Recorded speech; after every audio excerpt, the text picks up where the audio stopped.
સમાતળાવ પાસે નવા ફ્લાયઓવર બ્રિજમાં ફેરફાર કરી અન્યને લાભ અપાવવા જનતાના વેરાના 64 કરોડ નાણાંનો વેડફાટ કરવામાં આવશે તો ઉપવાસ આંદોલન। વડોદરા શહેરના સમાતળાવ પાસે નવીન ફ્લાયઓવર બ્રિજ બનાવવા નેટ રકમની સામે 32% વધુના ભાવે 56.56 કરોડનો ઇજારો આપવામાં આવ્યો હતો।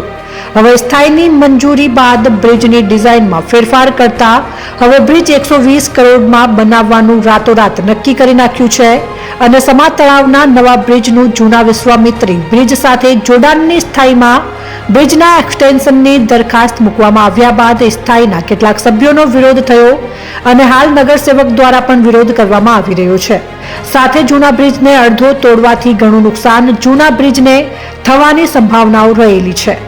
બ્રિજની ડિઝાઇન વર્ક ઓર્ડર અપાઈ ગયો હતો અને ત્યારબાદ અન્યને ફાયદો કરાવવા આ બ્રિજમાં ફેરફાર કરી જનતાના 64 કરોડ રૂપિયા વાપરવા સાથે ભ્રષ્ટાચાર કરવાનો તખ્તો બનાવ્યો છે। ત્યારે સામાજિક કાર્યકરનો વિરોધ છે અને જો આગામી સમયમાં વહેલી તકે નિર્ણય લેવામાં નહીં આવે તો જનતાના વેરાના નાણાં બચાવવા માટે ઉપવાસ આંદોલન કરતા ખચકાઈશું નહીં, જેની ગંભીર નોંધ લેવા સામાજિક કાર્યકર અતુલ ગામેચીએ જણાવ્યું હતું।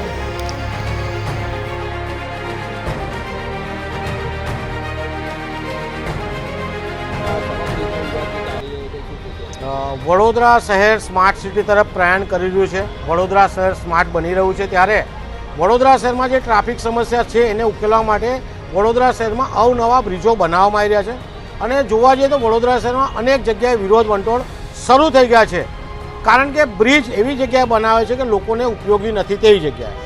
વડોદરા શહેરના સમાજ જંકશન પાસે એક નવો ફ્લાયઓવર બ્રિજ બનાવવામાં આવી રહ્યો છે। 56.56 કરોડના ખર્ચે આ બ્રિજ બની રહ્યો છે। 32%નો વધુનો ભાવ છે। બ્રિજનો વર્ક ઓર્ડર અપાઈ ગયો છે, બ્રિજની ડિઝાઇન તૈયાર થઈ ગઈ છે અને હાલ આ બ્રિજમાં સ્ટેન્ડિંગના સભ્યો અને ભારતીય જનતા પાર્ટીના મહાન નેતાઓ દ્વારા આ બ્રિજની લંબાઈ વધારીને ઉર્મી સ્કૂલમાં જે બ્રિજ સામે આવેલો છે એ બ્રિજને જોઈન્ટ કરવાનો પ્રયાસ કરી રહ્યા છે અને 56 કરોડનો જે બ્રિજ છે હવે 120 કરોડનો બ્રિજ બનાવવાનો પ્રયાસ કરવામાં આવી રહ્યો છે। સ્ટેન્ડિંગના કેટલાક સભ્યોનો પણ અહીંયા વિરોધ છે।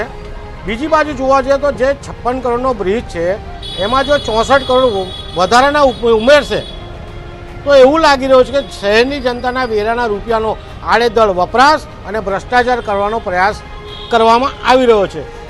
જે બ્રિજ બનાવવામાં આવી રહ્યો છે એમાં અન્યને ફાયદો કરાવવા, અન્ય લોકોને લાભ થાય એના માટે આ બ્રિજની સાઇઝ લંબાવવામાં આવી રહી છે, એનો અમે સખ્ત વિરોધ કરી રહ્યા છે।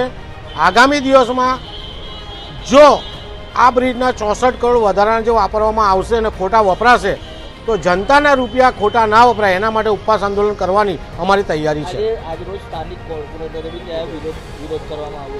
જે રીતના સ્ટેન્ડિંગના સભ્યોએ પણ વિરોધ કર્યો છે, અમારા વોર્ડ 3ના બંને નગરસેવકોએ પણ વિરોધ કર્યો છે, તેમ છતાં જો બ્રિજ બનાવવામાં આવશે અને 120 કરોડ વાપરવાની ચર્ચા કરવામાં આવશે તો અમે મુખ્યમંત્રી સાહેબ અને પ્રધાનમંત્રી સાહેબની પણ રૂબરૂ મુલાકાત લઈને આ ભ્રષ્ટાચારને ખુલ્લો પાડવાનો પ્રયાસ કરીશું।